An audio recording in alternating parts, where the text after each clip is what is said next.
जी अस्सलाम वालेकुम व्यूअर्स, मैं हूं समीना पाशा। उम्मीद है आप लोग खैरियत से होंगे। व्यूअर्स, कुछ अहम खबरें और अपडेट्स लेकर इस व्लॉग में आपके सामने हाजिर है जनाब। खबरें इंपॉर्टेंट हैं क्योंकि अमेरिका में हुई है एक अहम प्रेस कॉन्फ्रेंस और इस प्रेस कॉन्फ्रेंस के हवाले से काफ़ी हाइप क्रिएट की जा रही थी। कुछ दिनों से बार बार तस्करा हो रहा था कि कोई प्रेस कॉन्फ्रेंस होने जा रही है, तो फाइनली ये हो गई है। क्या इसकी इंपॉर्टेंस है, इसके ऊपर बात करेंगे। आज सुप्रीम कोर्ट में एक अहम केस समाअत के लिए फिक्स हुआ था बड़े अरसे के बाद, लेकिन बजाय इसके कि यहाँ पे कोई धुआंधार तैयारी करके काम को आगे बढ़ाया जाता, किस तरह से हामिद खान जो कि पीटीआई के वकील थे वो इस सारे केस से लाताल्लुक रहे, बेनियाज ही निकले। क्या हुआ, इस बारे में आपको आगाह करेंगे। आज दो तीन चीजें बड़ी कंट्रोवर्शियल हैं जिनके ऊपर बड़ी तनकीद हो रही है। फैसल वावडा साहब का एक स्टेटमेंट है जो कल रात उन्होंने एक प्रोग्राम में शायद गुफ्तगू की थी, जिसका क्लिप आज सुबह से काफी वायरल हुआ है, जिसमें वो ये बात कर रहे हैं कि इमरान खान साहब को अगर जान बचानी है तो बुशरा बीबी साहिबा को तलाक देनी होगी। तो इस मामले के ऊपर ये एक हैरत अंगेज स्टेटमेंट है जो उनकी जानिब से आया और इसके ऊपर जाहिर है काफी तनकीद भी हो रही है, तो इसके ऊपर भी बात करेंगे। इसके अलावा शाहिद आफरीदी फिर क्यों तनकीद की जद में है, इसका भी कुछ जायजा लेंगे और फिर कुछ पॉलिटिकल सूरत हाल के हवाले से आपसे बात करेंगे कि क्या कोई मुज़ाकरात होने जा रहे हैं या नहीं, पीटीआई का मूड क्या नजर आ रहा है, इस पे भी बात करेंगे। तो आपसे रिक्वेस्ट है कि चैनल को सब्सक्राइब कर लें अगर अभी तक सब्सक्राइब नहीं किया। सबसे पहले बात करते हैं जी, हामिद खान साहब आज जिन्हें पेश होना था, पीटीआई की एक अहम दरख्वास्त लगी हुई थी सुप्रीम कोर्ट ऑफ पाकिस्तान में। इमरान खान की दरख्वास्त थी कि 8 फरवरी के इलेक्शन में जो धांधली हुई है उसको देखा जाए और उसके लिए एक जुडिशल कमीशन बनाया जाए। लेकिन बजाय इसके कि हामिद खान साहब इस एक दरीना मुतालबा जो कि हुआ पूरा, कि कम से कम लगी तो सही समाअत के लिए, हालांकि इस आईनी बेंच से किसी को कोई उम्मीद तो नहीं है, लेकिन चलिए एक अतमाम हुज्जत ही सही, लगी तो सही कम से कम पिटिशन समाअत के लिए। लेकिन यहाँ पर क्या हुआ आज के पहले हामिद खान साहब जो कि मुख्तलिफ सुप्रीम कोर्ट के कोर्ट रूम्स में इधर उधर नजर भी आ रहे थे, उसके बाद जब इस समाअत की हवाले से बताया गया कि जी समाअत का आगाज हो रहा है, तो हामिद खान साहब यहाँ पर मौजूद नहीं थे जो कि यहाँ पर वकील थे इस केस में। बाद में खबर ये मिली, उन्हें पहुंचाई गई कि जनाब आपको बुलाया जा रहा है क्योंकि केस की समाअत है। तो वो यहाँ आकर बड़े लाइल्म निकले और उन्होंने कहा कि जी मुझे तो कोई नोटिस ही नहीं मिला और मुझे तो पता ही नहीं था कि केस लगा हुआ है समाअत के लिए। तो इस बुनियाद के ऊपर उन्होंने केस की जो समाअत है उसको मुलतवी करने की इस्तदा कर दी और वो इस्तदा मंजूर भी कर ली गई और अब वो लंबी छुट्टी के बाद ही दोबारा केस लगेगा और अब दिसंबर की जो आगे सर्दियों की छुट्टियां होती हैं उसके बाद ही केस की दोबारा सुनवाई होगी। तो इस बात के ऊपर सब आप हैरान भी थे कि आखिर ये हामिद खान साहब ने क्या किया। ये कैसे मुमकिन है कि मुझे, आपको, हम सबको पता हो कि सुप्रीम कोर्ट में आज इस केस की समाअत होना है, लेकिन हामिद खान साहब जो कि लॉयर हैं इस केस में, उन्हीं को ना पता हो। तो ये बात कुछ हजम नहीं होती कि उन्हें वाकईतन पता ना हो। और उन्हें तो इस लिहाज से जैसे केस फिक्स हुआ था तो सारा सब जानते थे एक हफ्ते से ही तकरीबन, तो उस सूरत में तो उन्हें बहुत तैयारी के साथ आज आना चाहिए था। लेकिन यहाँ पर ये चीज देखी गई कि हामिद खान साहब जो हैं वो बिल्कुल लाइल्म निकले, तो तैयारी उन्होंने कहाँ की होती। अब ये सारी चीज जो है इसके ऊपर दो राय हो सकती है। एक तो ये कि ये सिर्फ उन्होंने केस को जानबूझ के इल्तवा में डलवाया है और इस बात का उन्हें अंदाजा है कि इस बेंच से फिलहाल कुछ मिलना नहीं है इसके ऊपर। और ये वैसे जुडिशल कमीशन अगर बना भी तो मेरी अपनी राय ये है कि जो कोई अगर सियासी मफामत होती है तो उसके नतीजे में तो बन सकता है, लेकिन आप ये सोचें अगर कि आईनी बेंच के थ्रू ये कोई जुडिशल कमीशन बनेगा और वो कोई आजाद जजेस पर मुश्तमिल होगा, मुझे इसकी बिल्कुल कोई 0% भी उम्मीद नजर नहीं आती। और दूसरा शायद यही वजह है कि हामिद खान साहब भी इसको इतना सीरियस नहीं ले रहे थे। लेकिन बहरहाल फैसला क्या आता है इस बात के कतई नजर, आपको तो अपना केस लड़ना ही होता है। हामिद खान साहब की जो पूरी एक इस पूरे तहरीक में खास तौर पर जो उनका एक किरदार रहा है वो बहुत कॉन्ट्रोवर्शियल रहा है। हर अहम मामले के ऊपर उनकी जानिब से अजीब व गरीब किस्म की चीजें की गई हैं जिसकी वजह से पार्टी को बज़ाहिर नुकसान हुआ है और जो कानूनी तौर पर भी ऑप्शंस थे वो उस तरह से अवेल नहीं हो सके। और सबसे बढ़कर ये चीज कि बार बार जो वकला तहरीक की इन्होंने अनाउंसमेंट्स की और वो फिर बाद में बर्पा नहीं हो सकी, उसकी वजह से भी इन्हें काफी ज्यादा सुबकी का सामना करना पड़ा। तो हामिद खान साहब को मजीद वकील रखना चाहिए। अहम मुकदमात में ये सोचने की बात होगी, मेरा ख्याल है पीटीआई के लिए भी, इमरान खान साहब के लिए भी। बहरहाल देखते हैं कि इस केस का आगे क्या नतीजा निकलता है। अभी तो खैर ये लंबा मुलतवी हो गया केस। अब आ जाते हैं जी अमेरिका में होने वाली प्रेस कॉन्फ्रेंस के ऊपर। अमेरिका में जी रात गए, यानी हमारी तरफ रात थी, उधर तो टाइम और होगा। تو वहां पर जो एक प्रेस कॉन्फ्रेंस की गई है जो पाकिस्तानी कम्युनिटी की तरफ से की गई है, और जाहिर है उसमें कुछ वहाँ के जो सरकर्दा लोग हैं वो भी शामिल थे। अगरचे अमेरिका में कुछ पीटीआई के लोग भी इस वक्त मौजूद हैं, लेकिन बहरहाल वो पीटीआई रहनुमा इस प्रेस कॉन्फ्रेंस का हिस्सा नहीं बने। और यहाँ पर जो एक आप कह सकते हैं कि कुछ ओवरसीज पाकिस्तानी थे और कुछ यहाँ के जो वहाँ के यानी अमरीकी जो लोग थे वो इसमें शामिल थे, और साथ साथ मुईद पीरजादा साहब ने भी इसमें शिरकत की। ये एक प्रेस कॉन्फ्रेंस जो थी पूरे एक सेमिनार से में बदल गई थी। इसकी वजह यह है कि बाकायदा एक पूरी प्रेजेंटेशन भी इसके ऊपर दी गई। अलीमा खान साहिबा यहाँ पाकिस्तान से उसे ज्वाइन किए हुए थी, और इसका मकसद जो था वो 26 नवंबर को होने वाले वाकयात के हवाले से एक ब्रीफिंग देना था वर्ल्ड वाइड, और इसलिए इसको वहां पर मुनक़िद किया गया था। तो बहरहाल यहाँ पर जो एक और साहब जिन्होंने बड़ी धुआंधार तकरीर की वे सज्जाद बरकी साहब हैं, और ये वही साहब हैं जिनके बारे में चंद दिन पहले खबर भी आई थी कि इनकी डोनाल्ड ट्रंप से मुलाकात हुई है। बहरहाल यहाँ पर जो इस प्रेस कॉन्फ्रेंस में इन्होंने मुख्तलिफ अदाद शुमार भी रखे कि किस तरह से वाकया पेश आया, क्यों आया, और उसके साथ साथ बताया गया कि इसके बाद भी क्या सूरत हाल है, और लोग मिसिंग हैं, लोगों को जो बॉडीज हैं वो हैंड ओवर करने में किन मुश्किलात का सामना है, और उल्टा जो मुकदमात की भरमार है वो उन्हीं के खिलाफ कर दी गई है। मुजाहिरीन के खिलाफ ही मुकदमात कर लिए गए, जिसकी वजह से बड़े पैमाने पर गिरफ्तारियां भी हुई हैं। तो ये सारी चीजें वहां पर डिस्क्लोज की गई।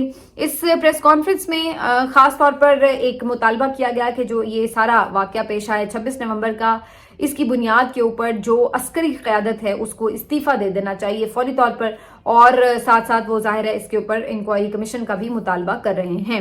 तो ये एक बड़ी डेवलपमेंट थी, क्योंकि अमेरिका में ये प्रेस कॉन्फ्रेंस होना, और वहां पर आपको पता है कि इस वक्त जो एक माहौल है उसमें एक तब्दीली तो आई है। जो इनका एक नई इंतजामिया है वो आहिस्ता आहिस्ता अपने अपने चार्ज लोग संभाल रहे हैं, ब्रीफिंग्स ले रहे हैं।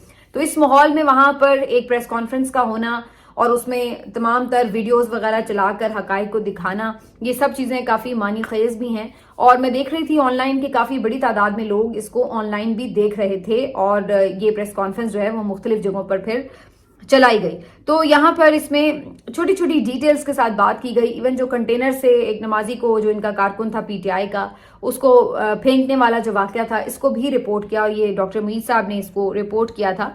तो ये सारी चीजें जो हैं ये अब कंक्लूड करके एक इंटरनेशनल प्रेस कॉन्फ्रेंस बन गई, जो कि एक डिमांड भी थी काफी दिनों से कि जनाब पीटीआई की तरफ से ये प्रेस कॉन्फ्रेंस क्यों नहीं इंटरनेशनली की जा रही और लोगों को इंगेज किया जा रहा है। ये खबरें आ रही थी कि पीटीआई की जो क़यादत है उसके ऊपर शदीद दबाव है कि इंटरनेशनली इस मामले को नहीं उजागर करना है, बल्कि देखा जाए तो नेशनली भी नहीं करना है। इसी तरह की सूरत हाल नजर आ रही थी। बज़ाहिर पीटीआई ने कोई अभी तक बहुत सख्त स्टेप नहीं लिए हैं इस सारे वाक़े के बाद, लेकिन पीटीआई की हद तक तो नहीं, लेकिन अदरवाइज वहां पर जो उनके कुछ खैरख्वाह या हमदर्द हैं उनकी तरफ से ये प्रेस कॉन्फ्रेंस बहरहाल कर दी गई। लेकिन ये है, इसमें इंपॉर्टेंस इस बात की जरूर है बहरहाल कि अलीमा खान साहिबा ने भी इसमें शिरकत की, जो कि खुद भी वहां पर डी चौक में मौजूद थी, एहतजाज में शरीक थी। तो बहरहाल अब ये एक जो है वर्ल्ड वाइड मैसेज तो दिया गया है। बाकी इसमें अब यहाँ पर क्या सूरत हाल है, यहाँ पर यह है कि जी कौमी असम्बली का जो इजलास जारी है उसमें बढ़ चढ़ कर अलबत्ता पीटीआई के लोग तकरीर भी कर रहे हैं, मुतालबे भी कर रहे हैं। आज भी बैरिस्टर गौहर खान साहब की जो तकरीर थी उन्होंने बड़ा स्ट्रिक्टली इसके ऊपर कहा कि ये बड़ी अफसोसनाक सूरत हाल है कि लोग भी हमारे मरे हैं और हमारे ऊपर मुकदमात आप कर रहे हैं। और उसके साथ साथ उन्होंने ये बात की कि जब एक गोली चलती है तो नस्लों तक एक नफरत जो है वो अंदर समो दी जाती है, तो ये नहीं होना चाहिए था जो हुआ। और उन्होंने अब फर्दर भी कहा है कि हम इसके ऊपर बिल्कुल प्रोसीड भी करेंगे। आज लतीफ खोसा साहब भी कह रहे हैं कि कल हम सुप्रीम कोर्ट में पिटिशन दायर करेंगे, जो मिसिंग पर्सन है इस वाक़े के बाद से उनके हवाले से चीज़ें जो हैं वो डिमांड की जाएंगी, और साथ में सारे हकाइक जो है वो सुप्रीम कोर्ट के सामने रखने के लिए एक पिटिशन दायर की जाएगी। तो अब खैर ये तो अभी दायर होगी, देखेंगे कि कब ये समाअत इस पे होती है या नहीं। लेकिन हुकूमत की तरफ से मैंने एक दो वज़रा से ये ज़रूर सुना है, तारिक फजल चौधरी साहब से भी मैंने सुना है कि वो जो ऐसे गिरफ्तार लोग हैं जिनका कोई ताल्लुक नहीं है एहतजाज से या उनके ऊपर कोई शवाहिद नहीं है तो उनको रिहा कर दिया जाएगा। लेकिन जो कारकुन ऐसे हैं जो कि इस वक्त मुल्जिम ठहरे हैं या उनके ऊपर FIRs हैं, तो उनको बहरहाल अभी तक भी जाहिर है ट्रायल का सामना करना पड़ेगा। तो उनकी तरफ से ये कहा गया। अब इस सारी सूरत हाल के बाद सिचुएशन ये बन रही है कि मुज़ाकरात क्या होंगे या नहीं होंगे। तो आज मैं PTI के मुख्तलिफ लोगों को یہ نوٹس کر رہی تھی کہ وہ بار بار اس بات کی طرف توجہ دلا رہے تھے, زور دے رہے تھے کہ مذاکرات ہونے چاہیے. بیرسٹر گوہر صاحب نے بھی آج یہ بات کی کہ بالکل ہم مذاکرات کے لیے تیار ہیں, ہماری کمیٹی بھی تیار ہے, جس نے بھی بات کرنی ہے بالکل ہم تیار ہیں. لیکن ابھی تک انہوں نے یہ بات واضح کی کہ حکومت کی طرف سے مذاکرات کے لیے کوئی باضابطہ رابطہ نہیں کیا گیا. اسی طرح عمر ایوب صاحب نے بھی یہی بات کی کہ ہم پولیٹیکل لوگ ہیں, ہم مذاکرات کے لیے تیار ہیں, تو ہم چاہیں گے کہ ضرور بات چیت کے ذریعے مسائل کو حل کیا جائے تاکہ ہمیں کوئی فردر مزید سخت سٹیپس کی طرف نہ جانا پڑے. تو یہ آفرز تو ہو رہی ہیں, لیکن فی الحال جو میری اپنی اسیسمنٹ ہے وہ یہ کہ حکومت کسی طرح بھی اس موڈ میں نہیں ہے کہ کوئی انگیجمنٹ کرے پی ٹی آئی کے ساتھ. ورنہ اب جس طرح سے جو انہوں نے اب آگے سول نافرمانی کی کال دینی ہے اس میں بھی صرف 2-3 دن باقی رہ گئے ہیں, تو اب تک تو پھر کوئی مذاکرات شروع ہو جانے چاہیے تھے. لیکن ابھی تک بھی حکومت کے جو وزراء ہیں ان کی طرف سے کوئی آ کے ایسا سیریس اناؤنسمنٹ نہیں کیا گیا کہ جی ہم یہ 3-4 لوگوں کی کوئی کمیٹی بنا رہے ہیں. بھلے آپ اس بات پہ اختلاف کر رہے ہیں کہ جی ٹی او آرز تو انہوں نے خود ہی طے کر لی ہیں, تو وہ ہمارے بھی طرف سے ہونے چاہیے تھے کہ ہم کن مطالبات کے اوپر بات کر سکتے ہیں. تو یہ چیز اگر آپ کے مائنڈ میں ہے بھی تو آپ انیشیٹ تو کر سکتے ہیں نا, آپ ایک کمیٹی بنائیں اور ان کے تھرو آپ بھی اپنے ٹی او آر سامنے رکھ دیں کہ جی ہم ان پوائنٹس کے اوپر بات کرنا چاہتے ہیں, اور پھر اس کے بعد رابطہ کر کے اس پہ فردر بات ہو سکتی ہے. لیکن یہ سب تب ہوتا ہے جب کوئی نیت ہو. بظاہر مجھے ابھی تک کوئی ایسی پیش رفت نظر نہیں آ رہی کہ جس کے تھرو یہ کوشش ہو کہ جی بات چیت سے مسئلہ حل کیا جائے. کل سے تو الٹا میں یہ دیکھ رہی ہوں کہ صرف مزید دھمکایا جا رہا ہے اور پریشر ڈالنے کی کوشش کی جا رہی ہے کہ جنرل فیض اب چونکہ ان کے خلاف کورٹ مارشل ہو رہا ہے تو لہٰذا اب تو عمران خان بھی گئے اور گئے. تو یہ تو پوری زور اس بات پہ دے رہے ہیں کہ جی عمران خان صاحب کو فل ہم نے رگڑا لگانا ہے. تو اس میں کوئی ان کی انٹینشن ایسی مذاکرات والی تو دکھتی نظر نہیں آ رہی جو کم از کم سٹیٹمنٹس آئے ہیں. اب آ جاتے ہیں جی اس بات کے اوپر کہ فیصل وابڈا صاحب نے آج کیا نئی پھل جھڑی چھوڑی ہے. فیصل وابڈا صاحب ایک نیوز کے پروگرام میں تھے اور اینکر فروا وحید صاحب سے گفتگو کر رہے تھے, اور وہاں پر انہوں نے یہ ایک سٹیٹمنٹ دیا. جب یہ بات انہوں نے کسی اور پروگرام میں بھی کی ہوئی تھی کہ جو 2 طلاقیں ہیں وہ ہونی ہیں, تو اس سٹیٹمنٹ کی وضاحت جب ان سے مانگی گئی تو انہوں نے کہا کہ جی ایک طلاق تو وہ ہے جو عمران خان بشرا بی بی کو دیں, اور اگر انہوں نے اپنی جان بچانی ہے تو بشرا بی بی سے جان چھڑانی ہوگی, انہیں طلاق دینی ہوگی. اب یہ آپ اندازہ لگائیے کہ یہ کس قسم کا سٹیٹمنٹ ہے. مطلب آپ اپنا سر پکڑ لیتے ہیں کہ یہ واقعی سیریسلی کسی نے یہ بات کہی ہو سکتی ہے. مطلب یہ اگر آپ کا لیول آ گیا ہے کہ اب آپ طلاقیں کروانے پر آ گئے ہیں تو پھر تو بہتر ہے کہ آپ عمران خان سے صلح ہی کر لیں, کیونکہ آپ کی ڈیمانڈز تو کچھ اور تھیں کہ بھئی 9 مئی پہ معافی مانگیں اور چیزیں اپنی سزائیں بھگتیں اور وغیرہ وغیرہ, اور یہاں سے آپ آتے آتے بات بشرا بی بی پر آ گئی ہے کہ جی بشرا بی بی جو تھی وہی سب کچھ خراب کر رہی تھیں, اور بشرا بی بی جو ہے اگر ان کو آپ چھوڑ دیں تو پھر ہم آپ سے راضی ہیں. مطلب یہ کس قسم کا ایک جو سٹار پلس کا ڈرامہ نہیں ہوتا جس میں آپ اس طرح کی بات کر رہے ہوتے ہیں کہ جی ساس بہو والی ایک نفرت ہوتی ہے کہ بس جی اس کو اب طلاق دو گے تو پھر آپ سے ہم دوستی کریں گے. مطلب کسی کا نجی معاملہ ہے, وہ کس سے شادی کرتا ہے, وہ کس کو طلاق دیتا ہے, وہ اس کو کیسے رکھتا ہے, یہ اس کا نجی معاملہ ہے.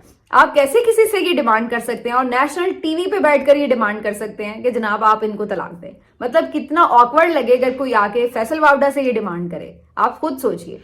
تو یہ کتنی فضول بات ہے. لیکن اس سے ایک چیز کم از کم کلیئر ہو گئی, یہ کس کا مطلب ہے کہ بشرا بی بی واقعی عمران خان صاحب کے ساتھ سنسیئر بھی ہیں, اور دوسرا یہ کہ وہ واقعی بہت کمیٹڈ اور بریو ہیں, اور جب ان کو دبایا نہیں جا سکا تو اس کے بعد یہ کوشش کی گئی ہے کہ پھر ان کو عمران خان سے الگ کر دیا جائے. ورنہ کہیں نہ کہیں ان کی وجہ سے کوئی پرابلم کسی کو پہنچ تو رہی ہے جس کی وجہ سے یہ ڈیمانڈ کی جا رہی ہے کہ جی عمران خان ان کو طلاق دے دیں.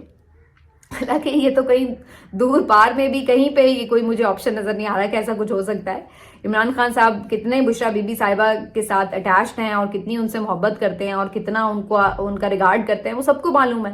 تو فی الحال تک اور جس طرح سے انہوں نے ان کے ساتھ جیل کاٹی ہے مشکل ٹائم میں, بہرحال ان کے ساتھ وہ جس طرح سے ڈٹ کے کھڑی ہوئی ہیں, تو یہ ساری چیز کے بعد تو عمران خان صاحب کے دل میں ان کی قدر و قیمت میں اضافہ ہی ہوا ہوگا. اور وہاں پر آپ اس طرح کی بونگی مار رہے ہیں کہ جی آپ ان کو طلاق دیں, تو یہ ویسے تو مطلب سمجھ نہیں آ رہی کہ اس کے اوپر تنقید بھی بندہ کیسے کرے اور کہاں کرے. یہ لیول ہے ہماری گفتگو کا, یہ ڈیمانڈز ہیں ہماری اشرافیہ کی طرف سے, یہ چیزیں رپورٹ ہو رہی ہیں ہمارے ٹی وی چینلز کے اوپر, تو اس کے اوپر بندہ اب کدھر جا کے سر پھوڑ لے. مطلب ہے کہ اب ریاست یہ ڈیسائیڈ کرے گی کہ کس کو کس سے شادی کرنی ہے اور کس کو کس سے طلاق دینی ہے, اور شادی کتنی مدت کے بعد کرنی ہے, اور کون کتنی شادیاں کر سکتا ہے، اور اگر کوئی شادی کر رہا ہے، اگر وہ اولڈ ایج میں شادی کر رہا ہے تو اس کے بچے کتنے ہونے چاہیے، نہیں ہونے چاہیے. مطلب یہ ساری چیزیں جو ہیں اب یہ بیسکلی ایسا لگ رہا ہے کہ ریاست ڈیسائیڈ کیا کرے گی. کم از کم عمران خان کے کیس میں تو ایسا ہی ہو رہا ہے کہ ہر ان کی شادی یا طلاق سے بہت زیادہ تکلیف ہوتی ہے لوگوں کو. تو یہ اب بالکل ہی عجیب و غریب سی سچویشن ہے. بہرحال یہ ساری کہانی کی وجہ سے فیصل واوڈا پہ خاصی تنقید بھی ہو رہی ہے، اور اس کے بعد ظاہر ہے ٹرولنگ بھی کافی ہو رہی ہے. تو یہ بہرحال چل رہا ہے، لیکن ٹرولنگ کی زد میں آئے ہوئے ہیں شاہد آفریدی صاحب بھی. 2-3 دن پہلے پھر ان کا کچھ سٹیٹمنٹ آیا، اور جس میں انہوں نے اچھا ویسے آپس کی بات ہے کہ مجھے نہیں لگا کہ انہوں نے کس سٹیٹمنٹ میں کوئی عمران خان کو بہت ہٹ کیا ہے یا کچھ اس طرح. لیکن اصل چیز یہ ہے کہ انہوں نے جو افواج پاکستان کے ساتھ، اسٹیبلشمنٹ کے ساتھ اپنی محبت کا اظہار کیا، تو اس کی وجہ سے وہ زیادہ تنقید کی زد میں آئے ہوئے تھے. اور بظاہر ایسا لگ رہا تھا کہ ہر کوئی یہ کہہ رہا تھا کہ ان کو لانچ کیا جا رہا ہے، اور ان کو بار بار لانچ کیا گیا ہے، ان کو ہیرو بنانے کی کوشش کی گئی ہے، ان کو کوئی نیا سیاستدان بنا کے کوئی نئے پروجیکٹ کی طرح ان کو لانچ کرنے کی کوشش کی جا رہی ہے. تو یہ ساری باتیں جو ہیں کافی عرصے سے چل رہی ہیں، اور بیچ بیچ میں کچھ ان کے سٹیٹمنٹس ایسے آ جاتے ہیں جس سے ان باتوں کو تقویت بھی مل رہی ہوتی ہے. لیکن بظاہر جتنی زیادہ وہ ویسے تنقید کی زد میں ہے، اس طرح مطلب بہت سے لوگ ہیں جن کی یہ رائے ہو سکتی ہے کہ وہ آپ کی رائے سے اختلاف کر سکتے ہیں. لیکن بہرحال اس وقت تو سب لوگ اس وجہ سے زیادہ غصہ ہیں. جو میرا اوور آل بھی ایک انالیسس ہے نا کہ شاہد آفریدی ہو یا کوئی ایکٹر ہو یا کوئی بھی پلیئر ہو جن کے اوپر بہت تنقید بعض اوقات شروع ہو جاتی ہے، اس کی وجہ یہ ہوتی ہے کہ جب لوگ یہ دیکھ رہے ہیں، تو پولرائزیشن بہت زیادہ اس وقت معاشرے میں ہے کہ جب لوگوں کے اوپر ظلم و ستم ہو رہا ہے، جب لوگوں کے اوپر جس طریقے سے جبر کا سامنا ہے، جس طریقے سے آپ کا الیکشن چوری کیا گیا، جس طرح سے آپ کے آئین اور قانون کو روندا گیا ہے، اور آپ بجائے اس کے کہ ان تمام چیزوں کو جن قوتوں نے پورا عمل میں لے کے آئے ہیں، اور جتنی جو یہ سیاستدان ہے، کبھی آپ شاہد آفریدی صاحب، شہباز شریف صاحب کی تعریف کر رہے ہوتے ہیں، کبھی اس طرح کی چیزیں. تو مطلب یہ کہ جب آپ ان چیزوں کے اوپر لوگوں کے ساتھ اٹیچ ہونے کی کوشش کریں، اس سے لوگ تاثر یہ لیتے ہیں کہ آپ عہدوں کے خواہاں ہیں، اور اس وجہ سے آپ ظالم کے ساتھ آ کے کھڑے ہو گئے اور مظلوم کا آپ ساتھ نہیں دے سکتے. تو چلیے مان لیا آپ مظلوم کا ساتھ نہیں دے سکتے، تو کم از کم ظالم کا بھی ساتھ نہ دے، کم از کم خاموشی ہو جائے. ایسے موقعوں کے اوپر اگر آپ اس طرح کی چیز کریں کہ جس میں حکومت کی فیور میں بات کر رہے ہوں، جبکہ حکومت کے خلاف اس وقت ایک ظاہر لاوا ابل رہا ہے، تو اس صورت میں پھر یہ ہوتا ہے کہ پھر جو تنقید کی زد میں آپ خود بھی آ جاتے ہیں. تو ایسی ہی کچھ صورتحال جو ہے وہ شاہد آفریدی کے ساتھ بھی اس وقت درپیش ہے. لیکن بہرحال شاہد آفریدی صاحب جو ہیں ان کا کرکٹ کریئر ایک اپنی جگہ، اس پہ بھی ویسے بہت سے لوگ تعریف بھی کرتے ہیں، بہت سے تنقید بھی کرتے ہیں، لیکن پولیٹیکلی ایسا لگ نہیں رہا ہے کہ ان کا کوئی بہت زیادہ اسکوپ ہے. ویسے معذرت کے ساتھ ابھی تک تو بالکل ایسا نہیں لگ رہا، کیونکہ جس طرح سے ان کی انٹری بھی اگر کروانے کی کوشش کی جا رہی ہے تو وہ اس وقت سچویشن پاکستان کے حالات و واقعات کے مطابق بالکل ہی مختلف قسم کی ہے. تو بہرحال یہ ساری کہانی ہے جی شاہد آفریدی صاحب کی. لیکن بہرحال بہت سے لوگ بہت اخلاق سے گری ہوئی بھی باتیں کر رہے ہوتے ہیں، تو میرا خیال ہے یہ نہیں بہرحال ہونا چاہیے. تنقید آپ کریں، وہ آپ کا حق ہے، ان کا حق ہے کہ وہ اختلاف رائے کریں آپ کی بات سے. تو یہ تو ایک الگ بات رہی. لیکن بہرحال انہوں نے کوئی ایسی آپ نہیں کہہ سکتے کہ جس کے اوپر کوئی ایسی سٹیٹمنٹ دیے کہ جس کے اوپر بالکل لوگ اس طرح سے جا کے بلو دا بیلٹ باتیں کرنا شروع ہو جائیں. ملتے ہیں آپ سے اگلے ویلاگ میں. اپنا خیال رکھیے. اللہ حافظ.